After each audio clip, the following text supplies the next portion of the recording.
Boa noite a todos. Que o nosso Senhor Jesus Cristo nos abençoe e nos ampare hoje e sempre.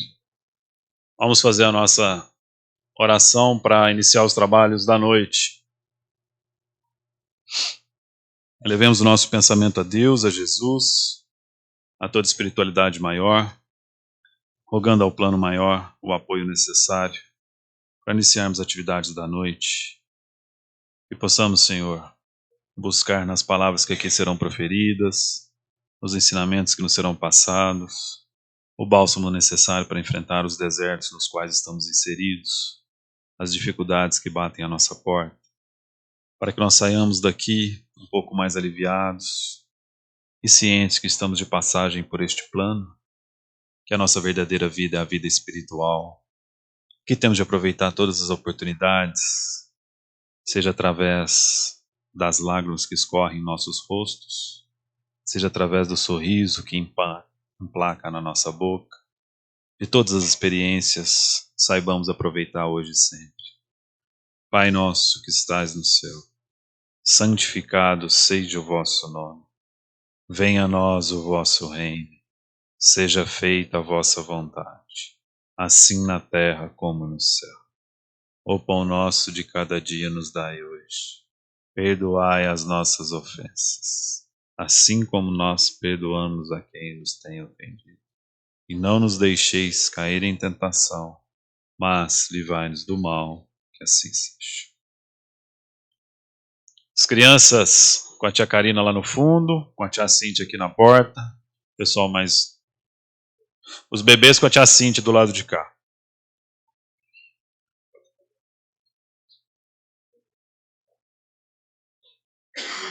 E a mocidade lá em cima com a Renata e com o Will. Nós aqui, os adultos, nós vamos dar seguimento ao capítulo 16, não se pode servir a Deus e a Mamon. Agora já nas instruções dos Espíritos, para a gente poder já encerrar essa parte. E antes nós falarmos da nossa campanha, cuja cartaz, cuja arte está projetada aí no telão. 22 famílias que nós atendemos e com o apoio de todos vocês poderemos aumentar essa quantidade. Para isso a gente pede a colaboração na medida do possível, daquilo que puderem contribuir. Tá aí o Pix, quem quiser conhecer mais de perto o trabalho é só de falar com a gente, está tudo registrado no livro caixa, etc. Tá certo? Mas muito obrigado a todos. Então no capítulo 16, hoje nós vamos estudar a parte que fala da verdadeira propriedade.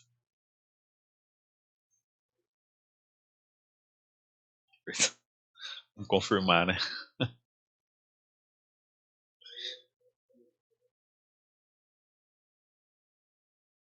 Eu falo com tanta gente.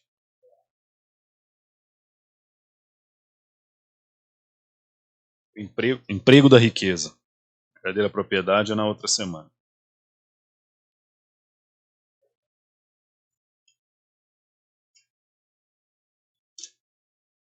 Emprego da riqueza. Um espírito... Não, a parte aqui que eu vou ler. Um espírito protetor de Cracóvia, 1861. Quando considero a brevidade da vida, sinto-me dolorosamente dominado pela incessante preocupação de ver quem o bem-estar material é o vosso objetivo. Ao passo que pouca importância ligais, nem consagrais tempo algum ao vosso aperfeiçoamento moral, que há de ser levado em conta na eternidade. Dir-se-á, ao ver a atividade que desenvolveis, que ela se alia a uma questão da mais alta relevância para a humanidade, quando quase sempre se trata apenas de satisfazer a desejos exagerados, a vaidade ou a excessos. Quantas mágoas, insucessos e tormentos provocais, quantas noites em claro para aumentar uma fortuna as mais das vezes bastante suficiente. Para cúmulo da cegueira, não raro se vêem alguns, cujo amor imoderado da fortuna e dos gozos que proporciona, o sujeitam a um trabalho exaustivo, mas alardeiam a sua existência dita de sacrifícios e de méritos, como se trabalhassem para os outros, que não para si mesmos.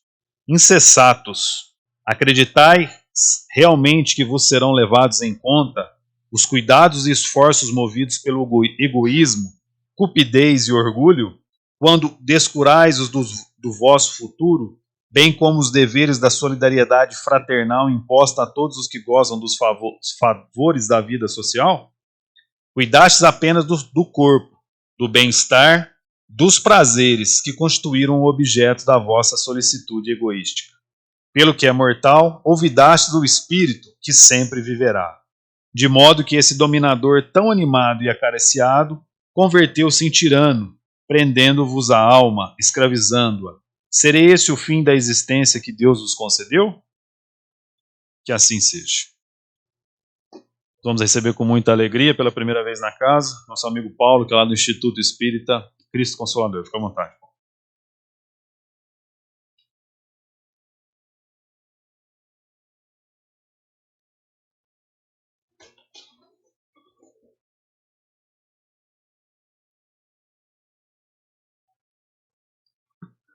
Boa noite a todos.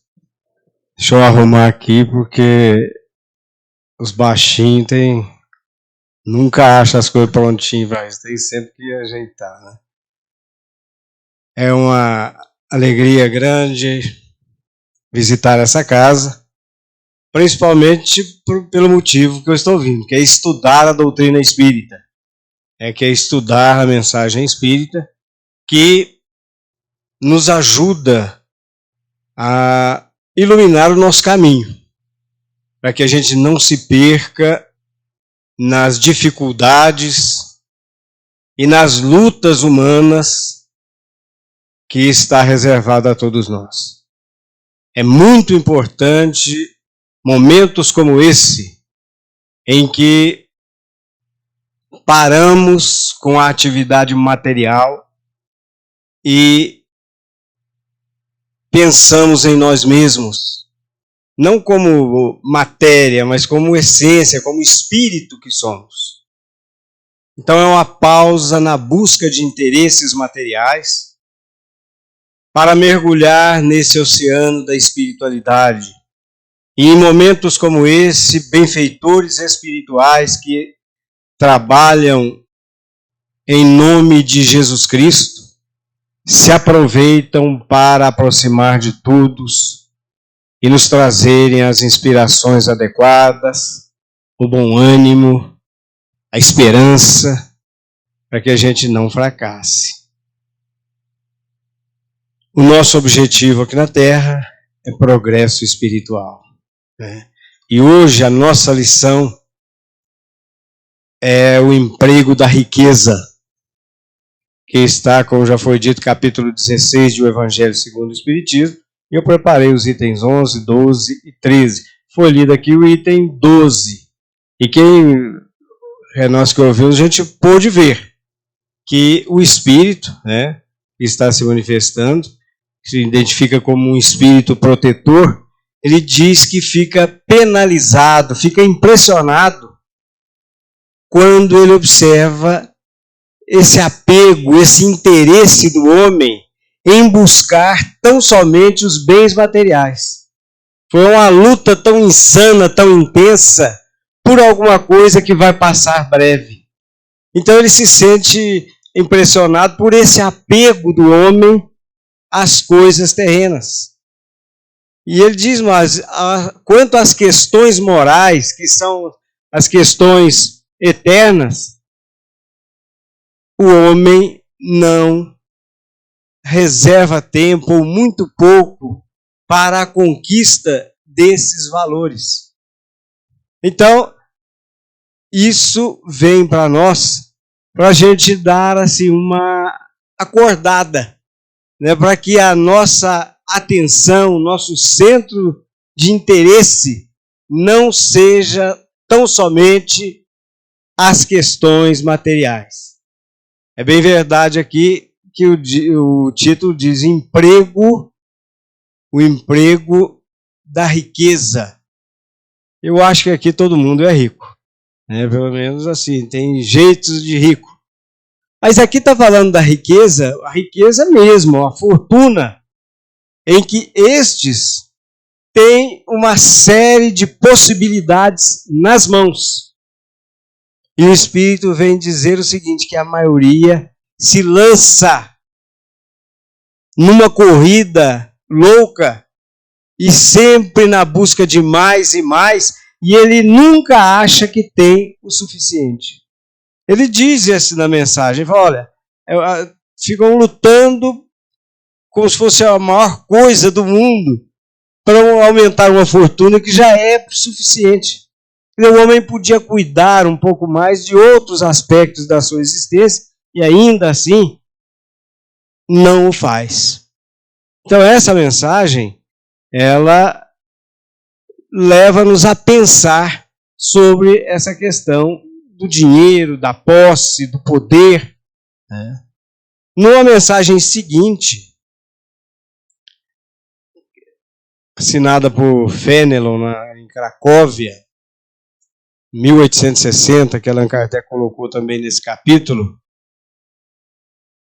o Espírito diz o seguinte, que o homem, sendo o depositário, ou seja, sendo o gerente de bens que Deus confiou nas suas mãos, vai ser pedido a ele severas contas de como ele aplicou esses valores, de acordo com o livre-arbítrio dele.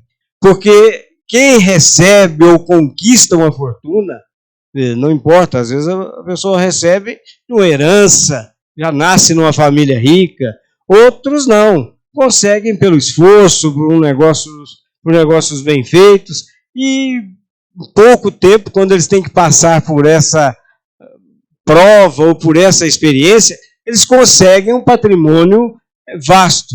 Então, de acordo com o uso que ele faz, ele vai ser julgado. Vai ser pedido conta. O que você fez?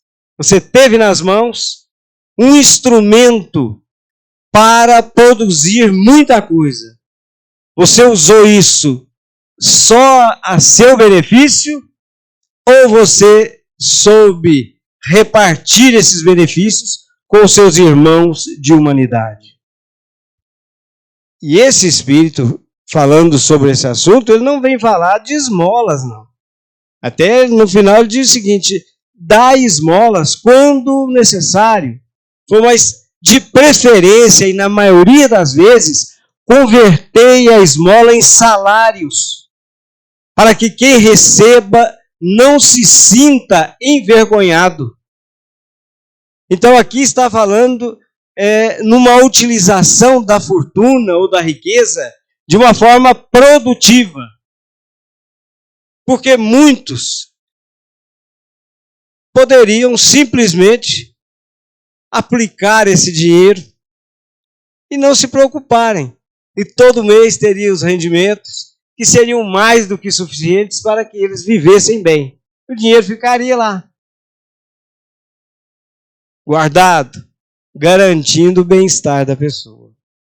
Mas esse não é, principalmente para quem tem grandes fortunas, espiritualmente não é o melhor caminho. Lógico, não estou falando aqui de alguma reserva que a família tem, que não é grande coisa, mas que é algum valor que ela mantém ali aplicado para uma emergência, para uma doença, para um caso que surja. Isso é previdência. Agora, grandes fortunas colocadas simplesmente a serviço ou para sustentar os regalos de uma pessoa, espiritualmente, é uma posição muito grave.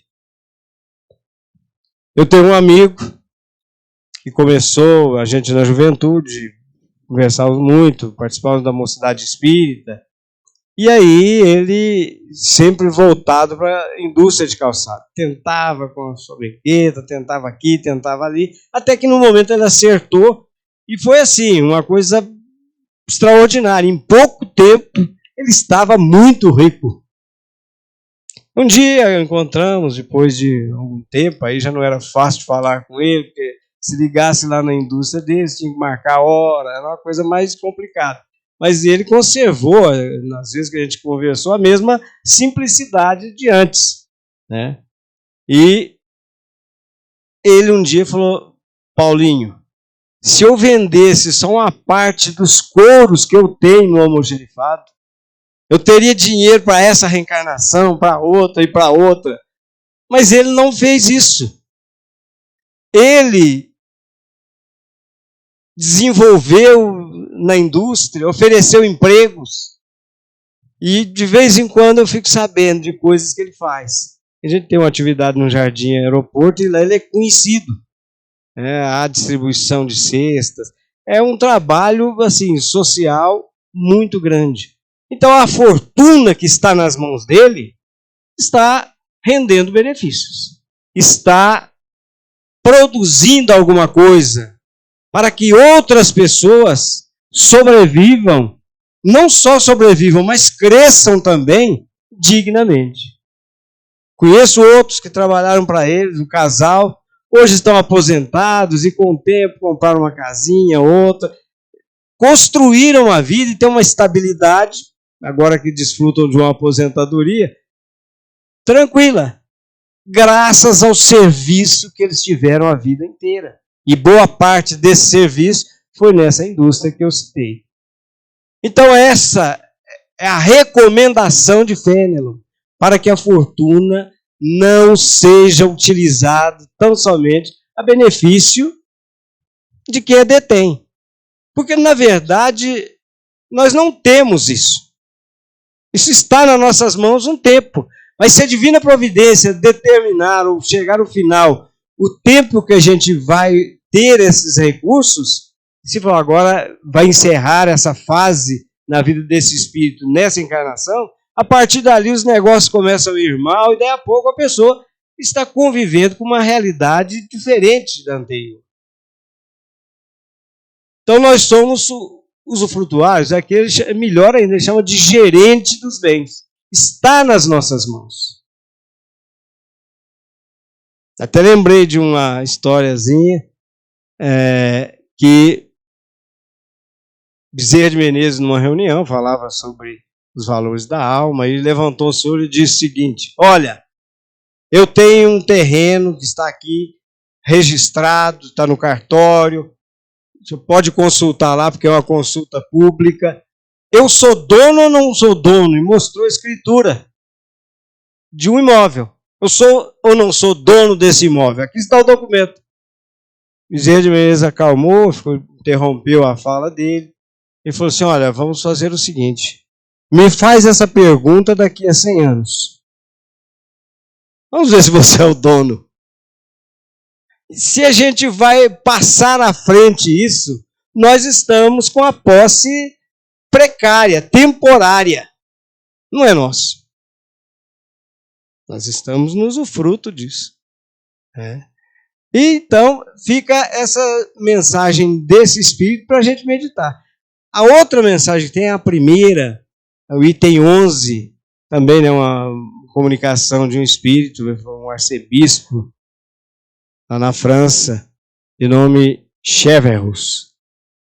Esses nomes franceses assim meio diferentes. Mas ele é um pouco mais firme assim, né, na admoestação dele. E também dá outros parâmetros para a gente pensar, outro entendimento. Porque se o anterior, essa mensagem que eu citei antes, ele fala do uso através da aplicação em indústrias, em empreendimentos que favoreçam a comunidade, esse ele vem chamar a atenção para outros aspectos. E ele começa dizendo exatamente o título desse capítulo. Não se pode servir a Deus e a Mamon. Retende bem isso, diz ele. Logo no início da mensagem. Vós, aí ele se vira para a humanidade e fala assim: vós que venderíeis a alma pela posse do ouro. Então ele conhecia muito bem a natureza humana. Porque eles dizem, até hoje é uma brincadeira isso, né, mas que acaba revelando algum traço de verdade, que a parte mais sensível no homem é o bolso. Né?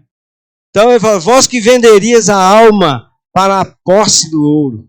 Porque essa posse do ouro vos dará a superioridade sobre os outros homens. E igualmente com essa posse, vós poderíeis aí desfrutar os prazeres da terra.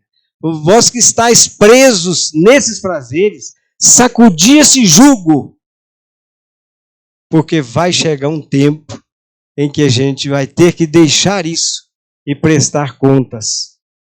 E aí, ele faz uma pergunta: qual o melhor meio de se aplicar a riqueza? E ele dá logo em seguida a solução. Então a solução está no amai-vos uns aos outros. Essa é a solução. Porque aquele que ama ama a si mesmo e ama o seu semelhante, ele sabe muito bem o que fazer para o bem do próximo. Porque quando a gente ama o nosso próximo como nós amamos a nós mesmos, a gente sabe o que fazer, o que é melhor para ele. Porque nós sabemos o que é melhor para nós. Em relação a nós mesmos, nós temos um senso muito acurado, um senso de justiça. A leve injustiça que alguém queira nos impor, a gente já soa o alarme. Peraí, isso já não está certo. Porque a gente tem assim, uma sensibilidade pessoal muito grande. Então, quando a gente ama o próximo, como nós amamos a nós mesmos, a gente enxerga as necessidades do outro como as nossas próprias. Então, quem ama, diz esse Espírito, tem um rumo que não falha. Tem um rumo que leva ele a acertar. E aí ele vem recomendar para a gente o uso da fortuna de várias formas. Através de doações. Não fica desconfiado, diz ele em outras palavras. Será que ele precisa mesmo? Atende primeiro e depois pesquisa. E verifica. Verifica se não é o caso, em vez de um dinheiro, uma esmola, se não é o caso de um conselho, da presença de alguém somente para dar um apoio. Se não é o caso de um emprego. Então ele não tem, os espíritos não têm essa ideia fechada de que o homem tem que sair distribuindo as coisas para estar bem. Nós não temos que fazer negócios com Deus. Porque às vezes a pessoa fala assim: eu tenho dinheiro, vou dar um pouco, distribui alguma coisa, mas para se ver livre consciencialmente. Isso não adianta muito. A questão é o amor ao semelhante. Atender o nosso irmão nas necessidades dele, conforme também as nossas possibilidades. É participar, às vezes, da dificuldade dele. Sentir a dificuldade dele como se fosse a nossa. Então, quem ama desenvolve uma sensibilidade diferente. Então, esse que tem amor pelo semelhante vai saber aplicar a sua fortuna, a sua riqueza. Então, é o caminho. Por isso que Jesus, o Espírito de verdade, melhor dizendo, na doutrina espírita, apresentou 2 ensinamentos. Os espíritas: amai-vos, eis o primeiro ensino, e instruí-vos, eis o segundo. Porque é esse amor que vai nos levar a viver bem a experiência que nós estamos tendo. Esse Espírito, ele vem depois falar de uma outra coisa. Assim, aplicai também o tesouro da inteligência, do conhecimento, para a instrução dos seus semelhantes.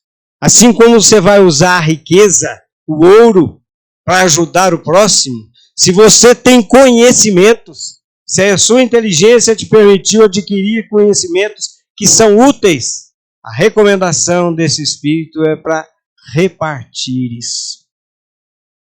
Levar a instrução, o esclarecimento, para que essas luzes que estão conosco estejam igualmente iluminando outras mentes, outros corações. Que esse conhecimento também não fique enterrado na nossa intimidade. Porque se nós temos um conhecimento e ele fica conosco, nós não passamos para frente, ele fica morto aqui dentro. Ele só tem vida e se faz notar quando a gente transmite ele, quando a gente permite que outros tenham acesso a ele. Nessas manifestações espirituais, que essa é uma instrução dos espíritos, foram mensagens psicografadas que Allan Kardec juntou nesse capítulo, os espíritos fazem assim referência à parábola dos talentos. Falou assim, quem detém a fortuna e só usa para si mesmo, ele não está enterrando o talento como o homem da parábola? Porque o homem da parábola, o que tinha recebido 5, fez negócios com ele, multiplicou esses talentos e devolveu 10. O que tinha recebido 2, a mesma coisa, multiplicou, entrou em negociação, devolveu 4. O que recebeu só 1, ele enterrou o dinheiro, foi a pior opção que ele podia fazer. E esse é admoestado. E o Senhor diz que ele é um servo infiel e mau, porque ele falou, você podia pelo menos ter colocado o meu dinheiro nas mãos dos banqueiros, porque aí quando eu viesse tomar as contas, você daria o que é meu, mais os juros. Então, tá vendo? O Evangelho é cheio de situações para a gente aproveitar. Será que pelo menos os juros dos talentos, da inteligência que nós temos, nós estamos produzindo? Ou será que esses talentos estão enterrados aqui? Quantas pessoas não necessitam de esclarecimentos? Quantas? E falando disso, agora eu me lembrei de eu nem sei mais que livro, mas é uma historiazinha, que provavelmente o irmão X contou, que eram 2 amigos, um espírita, o outro ateu, e eles nunca conversaram sobre religião. Se encontraram na vida espiritual. Desencarnaram, porque é o final nosso, nós vamos desencarnar. A gente não gosta, às vezes, de pensar nisso, né? Mas não tem escapatória, nós vamos chegar lá. E aí, conversando lá, ele falou, olha, sabe o que eu descobri? Que nós não morremos, e nós estamos constatando isso. Que a gente estava lá para progredir, que nós temos uma vida eterna. Ele falou, mas eu sabia disso, sempre soube, eu sou espírita. Ele falou, como, você sabia? Nunca me falou isso? Deixou que eu vivesse do jeito que eu vivi? Eu podia ter tido uma vida diferente se você me falasse disso. Então, o conhecimento, não estou falando só de conhecimento evangélico, as mensagens do Cristo, conhecimento espírita, que devem ser passados à frente. Porque assim como são úteis para nós, serão úteis para os outros. Mas qualquer conhecimento. Às vezes um detém, por exemplo, um conhecimento de matemática, e tem uma criança que é conhecida, um sobrinho, alguém que está com dificuldade, ele pode ajudar. É meia hora que às vezes tira numa visita, interrompe uma brincadeira, e ele pode colocar uma luz nova na mente daquela criança, ajudando ele a crescer intelectualmente. Isso é distribuição, multiplicação de talentos. Então esse Espírito faz essa recomendação, para que os talentos que nós temos, da inteligência, sejam também repartidos, para que outras luzes se façam. No Livro dos Espíritos também trata da questão das riquezas. Só para ilustrar o nosso trabalho, o Kardec pergunta por que a uns é dada a prova da miséria e a outros a prova da riqueza? E os Espíritos dizem, para que eles sejam testados em diferentes posições. Então nós vamos ser testados e vamos viver experiências na riqueza, na situação mediana e na pobreza. Porque cada uma dessas situações são experiências diferentes que nós precisamos sentir, que nós precisamos experimentar, porque o objetivo é o progresso. Kardec insiste nesse assunto, pergunta assim, qual que é a prova pior? A da riqueza ou a da miséria? Ele fala que é miséria, aí É pior ainda que a pobreza, né? Se fosse para perguntar aqui para nós, pessoas encarnadas, né, qual que é pior? A miséria é pior. Né? A gente tem a ideia assim que não, a riqueza é muito melhor. Né? Alguns brincam, na próxima eu vou vir pobre, eu não venho, eu vou embirrar por lá e não vou vir. Mas o espírito pensa diferente. Isso é uma visão que às vezes a gente tem aqui momentaneamente. Né?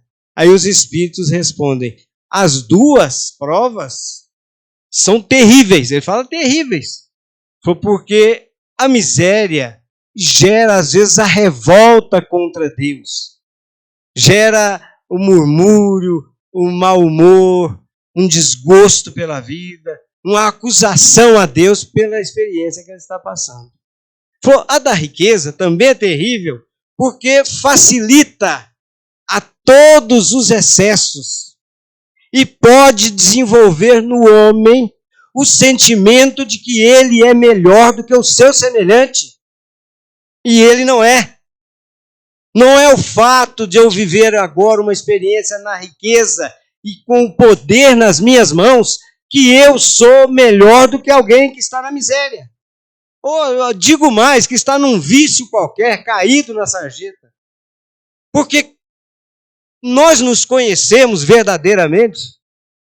Da nossa vida espiritual, o que nós nos lembramos? Muito pouco, às vezes, da nossa existência atual. Quem fomos nós no passado? E quem é aquele irmão nosso que, às vezes, nós achamos que somos melhores do que ele? Será o que ele passou para ficar naquela situação? Será que se fosse a gente que nascesse nas mesmas condições que ele nasceu, será que a gente faria melhor? Então, nós somos iguais. Então, as duas provas, a da riqueza, a da miséria, são muito difíceis. Kardec insiste nesse assunto, mas ele falou assim, mas a prova da riqueza, dando essa possibilidade de desenvolver vícios e excessos, né, de todas as naturezas, também não é uma oportunidade de fazer o maior bem? Aí os espíritos dizem, mas é o que menos se faz. Quando o homem percebe que detém uma grande fortuna, muitos deles se tornam mais egoístas, mais orgulhosos e se isolam dos seus irmãos de humanidade. Então, usar esses valores é um desafio. Se a gente não está vivendo hoje a prova da riqueza, um dia a gente vai viver. Ou já vivemos, porque são lições que nós precisamos passar. E é importante não nos tornarmos escravos da riqueza. Os espíritos dizem isso aqui. Aquele que acha que tem a riqueza, de repente, ele é o escravo. Porque ele não consegue mais ter liberdade. Ele fica preso em determinados vícios e em determinadas atividades para aumentar o que já é suficiente para ele. Então vamos pensar nisso. Em qualquer tempo da nossa vida, nós vamos ter dinheiro nas mãos, ter poder nas nossas mãos. E aí é hora da gente fazer uso desse amor, né, que nós temos que desenvolver no nosso coração. Só para a gente não tomar muito mais tempo de vocês, tem esse livro, A Boa Nova. Eu recomendo a leitura. Chico Xavier psicografou, Humberto de Campos é o espírito, né, que ditou. E ele tem uma lição aqui chamada 23, a lição número 23, chamada O Bom Servo. E nesse livro, Humberto de Campos narra situações que ele conheceu, que são coisas que se contam na vida espiritual, sobre a passagem de Jesus na Terra. E é interessante porque essa passagem está igualmente nos evangelhos, né? Embora sucintamente. Então ele diz o seguinte, depois vocês leiam a obra, porque eu não vou conseguir passar para vocês, né, sem ler, eu não vou ler, com toda a riqueza de detalhes que o autor colocou. Mas ele diz o seguinte, mais ou menos, que essa questão do dinheiro estava assim muito entranhada no espírito dos discípulos. Eles achavam que a riqueza era uma coisa do pecado, que o homem não podia ser rico, que quem fosse rico já estava condenado. E as discussões sempre aconteciam em torno desse assunto. Para vocês terem uma ideia, Tadeu, que era um dos discípulos, nas pregações lá, ele chegava a asseverar o seguinte: todo mundo tem que doar o que tem para os pobres. Não tem que ficar guardando bens. Pega tudo que tem e doa. Filipe ia mais longe, ele afirmava assim: se a pessoa tem 2 camisas, passa uma para frente, doa uma. Aí vinha o pensamento de um outro discípulo, o Levi. Ele falou assim: gente, espera aí, não é bem assim. Eu conheço pessoas, porque Levi também era um homem experimentado, cobrador de impostos antes, né? Ele falou assim: eu conheço pessoas que ficam lá mendigando na porta do templo só para eles pensarem que ele é pobre, para ele não pagar os impostos. E eu sei de outros ainda que de fato pedem, mas que são donos de grandes posses. Então Jesus nos recomendou a assistência aos semelhantes, a esmola, tudo isso, mas também nos falou da vigilância. Nós não podemos ser enganados. Aí Pedro intervia. Não, acho que Deus vai nos inspirar, né, para a gente atender aquele que está precisando. Aí o outro lá, o filho, eu ainda continuo o meu pensamento. É mais fácil, né, um camelo passar no fundo de uma agulha do que um rico entrar no reino dos céus. E essas discussões aconteciam ali entre eles. E Jesus não intervia toda hora. Falava: peraí, não é assim ou é assado. Jesus deixava que eles desenvolvessem o próprio raciocínio, que eles discutissem assuntos assim. E no momento oportuno, ele esclarecia as dúvidas e essas questões todas. E aí, chegou um dia que seria a última viagem, né, de Jesus a Jerusalém. E antes, ele passaria por Jericó. Em Jericó tinha lá um publicano famoso, está no Evangelho, nome Zaqueu, que vocês devem conhecer. E ele ficou sabendo que Jesus passaria por ali. E nessa época o nome de Jesus já era grande. Se ajuntava a multidão para vê-lo passar. E ele ficou interessado em conhecer Jesus. E ficou sabendo que ele ia passar, se preparou para ver Jesus. E aí ele foi para a rua, multidão já estava se juntando. Ele, como era de pequena estatura, acho que devia ser mais ou menos assim igual eu, né, subiu num sicômoro, que é uma árvore, né, para ele poder ver com mais tranquilidade a passagem de Jesus. E ele ficou ali em cima e Jesus veio vindo. Os discípulos atrás, uma multidão atrás e Jesus andando. Zaqueu, quando olhou para Jesus, ficou impressionado com a nobreza do porte de Jesus Cristo. Ao mesmo tempo nobre e simples. Era uma presença cativante. E ele sentiu que aquele homem era diferente. Ele ficou admirado de ver Jesus. E Jesus passando, quando chegou próximo dele, virou-se para ele, levantou os olhos e falou assim: Zaqueu, desce dessa árvore. Porque hoje é importante que eu fale com você, que eu me hospede em sua casa. Zaqueu nem viu como que ele desceu da árvore. Tão satisfeito ele ficou. E já logo desceu e abraçou a Jesus e saiu, e foi conduzindo Jesus para a casa dele. E Jesus recebeu ele, aquele abraço, com um sorriso, e foi andando com ele, e eles foram conversando. Chegou na casa de Zaqueu, uma grande casa, uma casa nobre, porque ele era muito rico.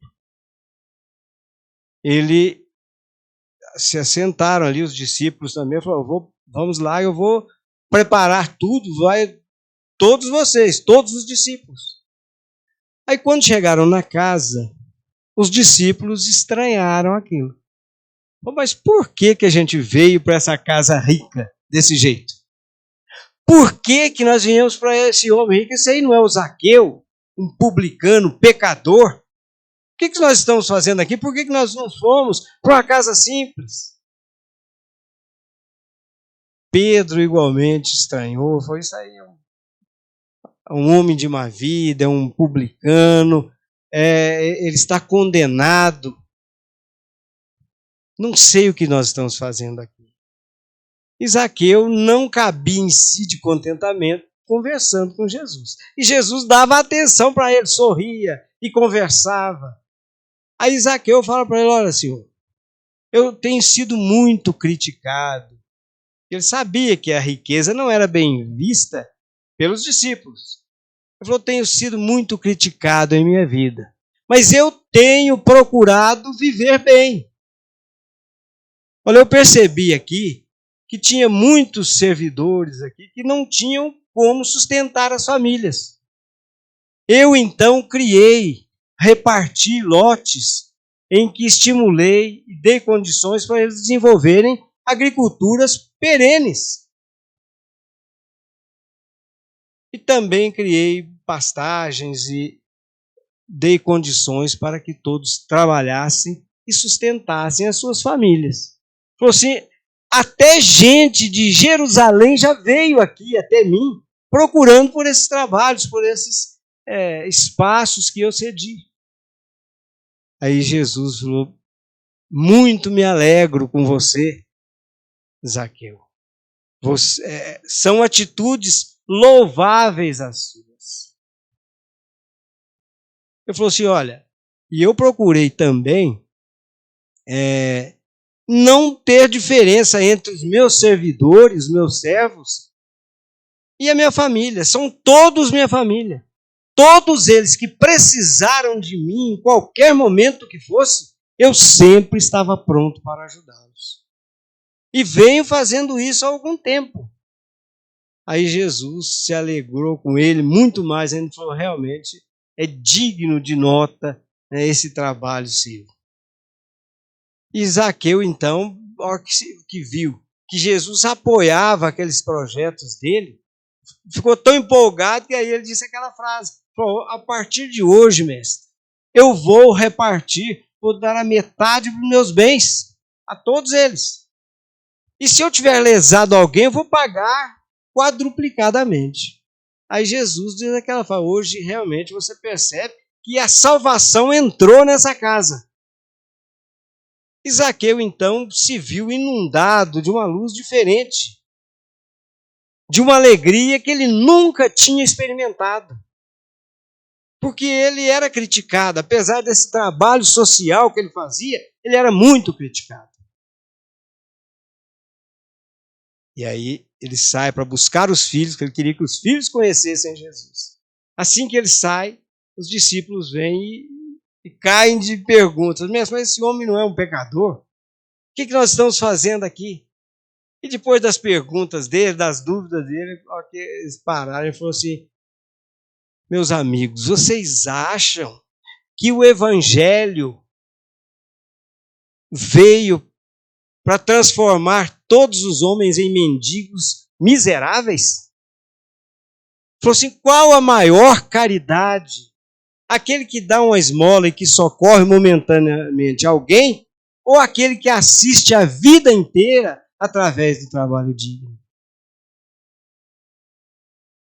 Ele foi, mas falou assim, aqui na terra existem aqueles que ajuntam tesouros na terra, envolvidos com seus bens no egoísmo e no orgulho, e que de vez em quando dão alguma moeda dourada para um pedinte para afastá-los rapidamente. Falou, e tem os que entesouram nos céus. Esses sabem repartir como uma grande família com todos os seus servidores os benefícios que têm.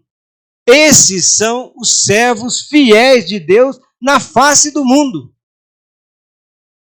Aí os discípulos entenderam por que Jesus estava ali.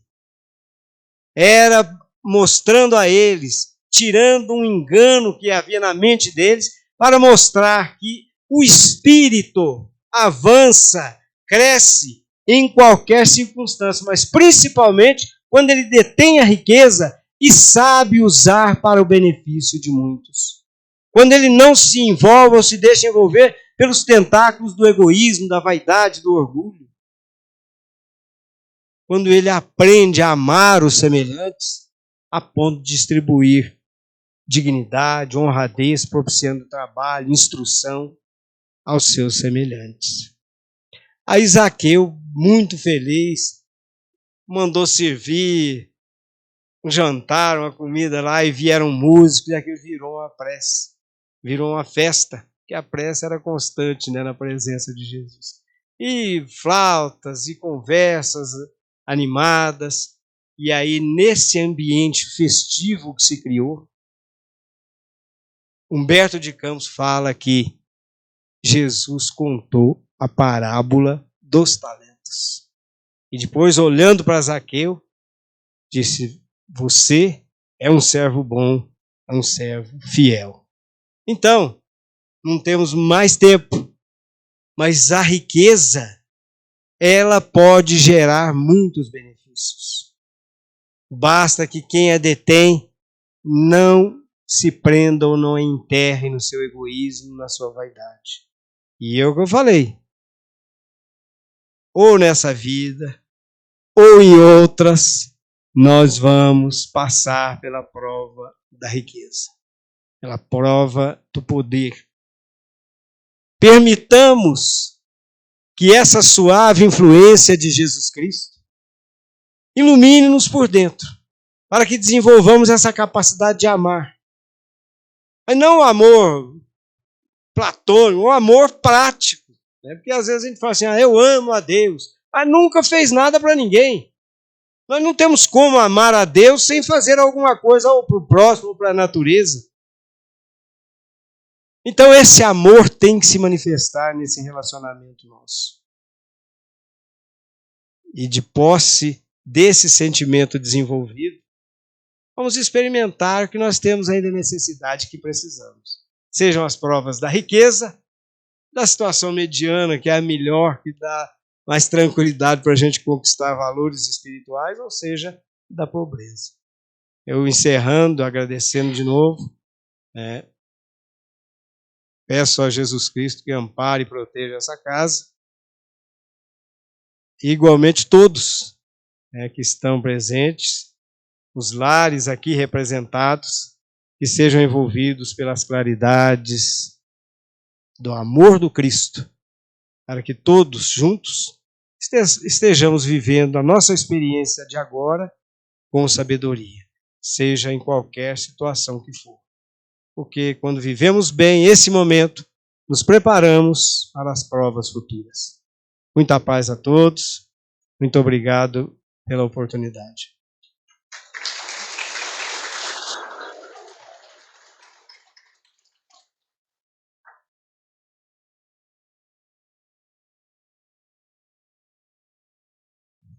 Agradecer o nosso amigo Paulinho, né? Paulo José de Souza, muito obrigado, Paulo, que você leve um abraço aos nossos irmãos da Instituição Espírita Cristo Consolador, e que você continue cada vez mais trazendo a palavra do Evangelho, com muita didática, ensinamentos e carisma. Fica à vontade, tira aqui, por favor, dois números, para o pessoal ganhar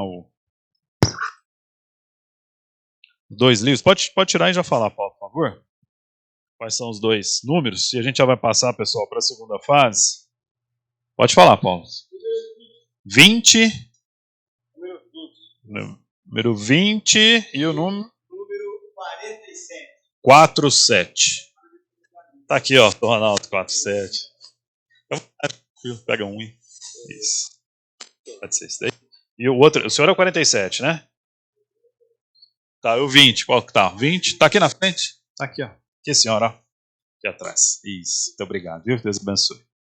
Pessoal, vamos passar para a segunda parte, então. Pedir para todos fazerem silêncio, para a gente deixar para conversar lá fora. Lembrando que nós vamos fazer a fila aqui do lado esquerdo do corredor, tá certo? Para a gente poder já recebendo os fluidos necessários. Vamos acalmar o nosso pensamento, rogando ao plano maior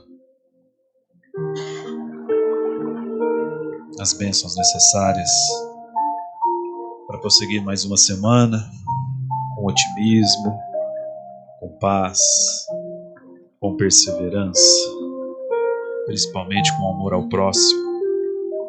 Nós aproveitemos a oportunidade da riqueza e que saibamos frutificar através dela, iluminar vários corações que carecem dos bens materiais, e aqueles irmãos que tiverem a riqueza espiritual e possam compartilhar com o próximo, através da paciência, através da humildade, através da sabedoria, através do esclarecimento. E tudo nesse plano são formas de sermos ricos, e conforme foi nos ensinado, nos foi passado, o Espírito que consegue enxergar tudo de um ângulo mais preciso, de um ângulo mais verdadeiro, e que as nossas experiências humanas encerram apenas um momento nessa imensidão chamada eternidade espiritual, na qual nós estamos inseridos. Por maior que seja a dor, por maior que seja o sofrimento, todos nós temos condições de dar um passo além, para poder amar o próximo como nós mesmos. Pai nosso que estás no céu, santificado seja o vosso nome. Venha a nós o vosso reino. Seja feita a vossa vontade, assim na terra como no céu. O pão nosso de cada dia nos dai hoje. Perdoai as nossas ofensas, assim como nós perdoamos a quem nos tem ofendido. E não nos deixeis cair em tentação, mas livrai-nos do mal. E assim seja.